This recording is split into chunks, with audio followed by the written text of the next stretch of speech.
Setelah lewat 2 tahun lamanya, bermimpilah Fir'aun bahwa ia berdiri di tepi sungai Nil. Tampaklah dari sungai Nil itu keluar 7 ekor lembu yang indah bangunnya dan gemuk badannya, lalu memakan rumput yang di tepi sungai itu. Kemudian tampaklah juga 7 ekor lembu yang lain yang keluar dari dalam sungai Nil itu, buruk bangunnya dan kurus badannya, lalu berdiri di samping lembu-lembu yang tadi di tepi sungai itu. Lembu-lembu yang buruk bangunnya dan kurus badannya itu memakan ke-7 ekor lembu yang indah bangunnya dan gemuk itu. Lalu terjagalah Fir'aun. Setelah itu tertidur pulalah ia dan bermimpi kedua kalinya. Tampak timbul dari satu tangkai 7 bulir gandum yang bernas dan baik. Tetapi kemudian tampaklah juga tumbuh 7 bulir gandum yang kurus dan layu oleh angin timur. Bulir yang kurus itu menelan ke-7 bulir yang bernas dan berisi tadi. Lalu terjagalah Fir'aun. Agaknya ia bermimpi. Pada waktu pagi, gelisahlah hatinya. Lalu disuruhnyalah memanggil semua ahli dan semua orang berilmu di Mesir. Fir'aun menceritakan mimpinya kepada mereka, tetapi seorang pun tidak ada yang dapat mengartikannya kepadanya. Lalu berkatalah kepala juru minuman kepada Fir'aun, "Hari ini aku merasa perlu menyebutkan kesalahanku yang dahulu. Waktu itu tuanku Firaun murka kepada pegawai-pegawainya dan menahan aku dalam rumah pengawal istana beserta dengan kepala juru roti. Pada Sabtu malam juga kami bermimpi.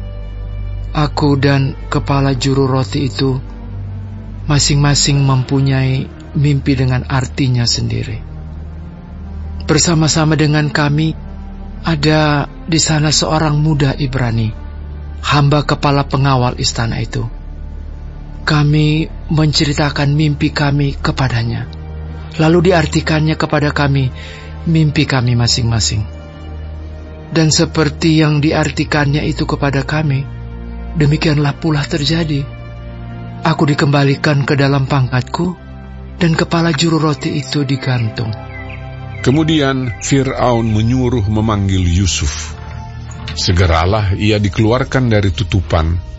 Ia bercukur dan berganti pakaian, lalu pergi menghadap Fir'aun.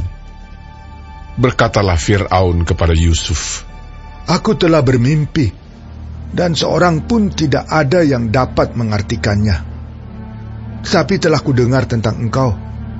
Hanya dengan mendengar mimpi saja, engkau dapat mengartikannya."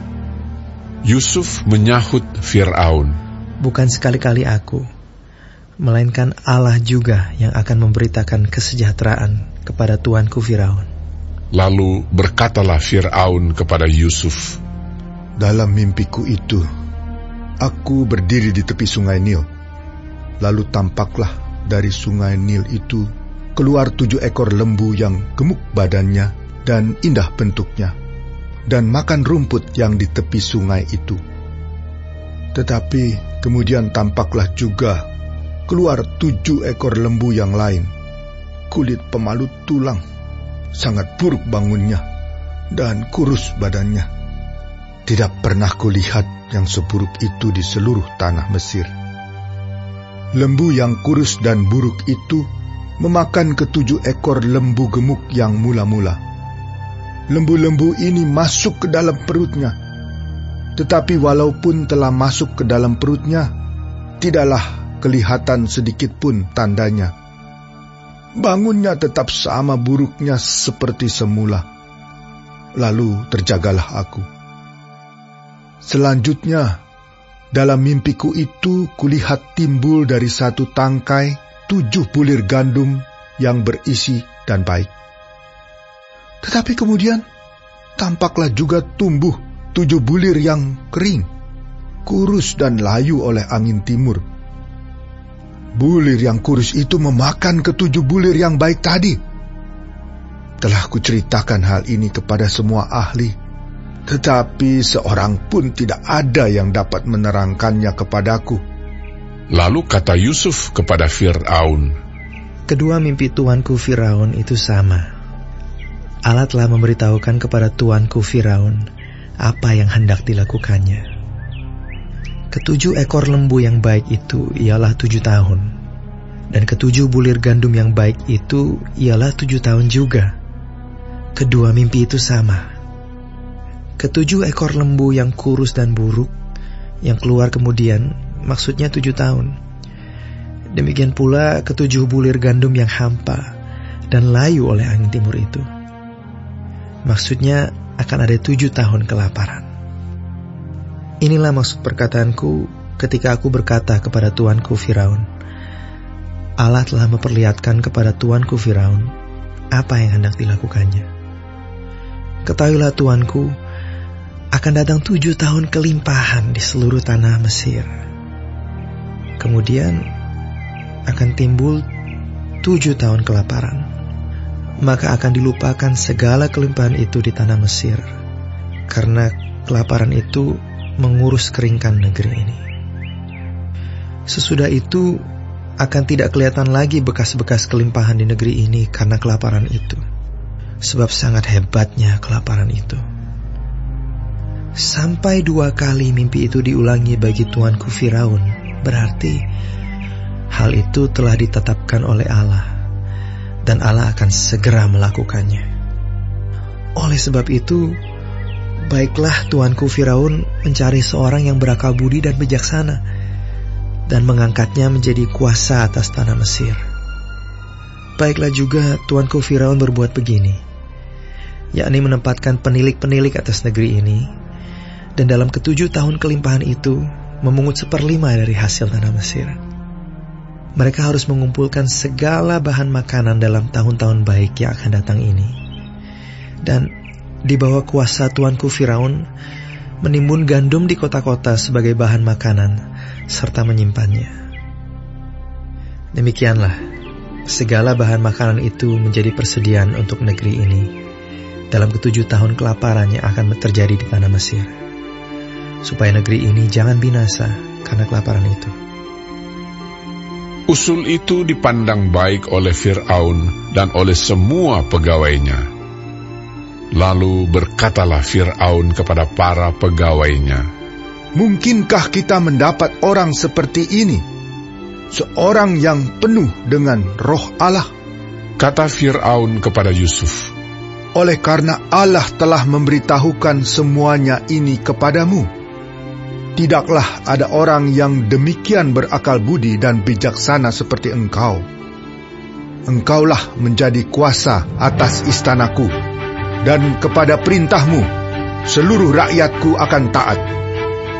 Hanya tahta inilah kelebihanku daripadamu. Selanjutnya Fir'aun berkata kepada Yusuf, dengan ini aku melantik engkau menjadi kuasa atas seluruh tanah Mesir. Sesudah itu Fir'aun menanggalkan cincin meterainya dari jarinya dan mengenakannya pada jari Yusuf. Dipakaikannya lah kepada Yusuf pakaian daripada kain halus dan digantungkannya kalung emas pada lehernya. Lalu Fir'aun menyuruh menaikkan Yusuf dalam keretanya yang kedua, dan berserulah orang di hadapan Yusuf, hormat! Demikianlah Yusuf dilantik oleh Fir'aun menjadi kuasa atas seluruh tanah Mesir. Berkatalah Fir'aun kepada Yusuf, akulah Firaun, tetapi dengan tidak setaumu, seorang pun tidak boleh bergerak di seluruh tanah Mesir. Lalu Fir'aun menamai Yusuf Zafnat Paaneah, serta memberikan Asnat, anak Potifera, imam di On, kepadanya menjadi istrinya. Demikianlah Yusuf muncul sebagai kuasa atas seluruh tanah Mesir. Yusuf berumur 30 tahun ketika ia menghadap Fir'aun, raja Mesir itu. Maka pergilah Yusuf dari depan Fir'aun, lalu dikelilinginya seluruh tanah Mesir. Tanah itu mengeluarkan hasil bertumpuk-tumpuk dalam ke-7 tahun kelimpahan itu. Maka Yusuf mengumpulkan segala bahan makanan ke-7 tahun kelimpahan yang ada di tanah Mesir, lalu disimpannya di kota-kota.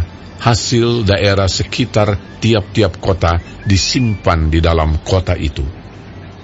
Demikianlah Yusuf menimbun gandum seperti pasir di laut, sangat banyak, sehingga orang berhenti menghitungnya, karena memang tidak terhitung. Sebelum datang tahun kelaparan itu, lahirlah bagi Yusuf 2 orang anak laki-laki yang dilahirkan oleh Asnat, anak Potifera, imam di On. Yusuf memberi nama Manasye kepada anak sulungnya itu, sebab katanya, Allah telah membuat aku lupa sama sekali kepada kesukaranku dan kepada rumah bapakku. Dan kepada anaknya yang kedua diberinya nama Efraim, sebab katanya, Allah membuat aku mendapat anak dalam negeri kesengsaraanku. Setelah lewat ke-7 tahun kelimpahan yang ada di tanah Mesir itu, mulailah datang 7 tahun kelaparan, seperti yang telah dikatakan Yusuf. Dalam segala negeri ada kelaparan, tetapi di seluruh negeri Mesir ada roti. Ketika seluruh negeri Mesir menderita kelaparan, dan rakyat berteriak meminta roti kepada Fir'aun, berkatalah Fir'aun kepada semua orang Mesir, "Pergilah kepada Yusuf, perbuatlah apa yang akan dikatakannya kepadamu." Kelaparan itu merajalela di seluruh bumi. Maka Yusuf membuka segala lumbung dan menjual gandum kepada orang Mesir, sebab makin hebat kelaparan itu di tanah Mesir. Juga dari seluruh bumi datanglah orang ke Mesir untuk membeli gandum dari Yusuf, sebab hebat kelaparan itu di seluruh bumi.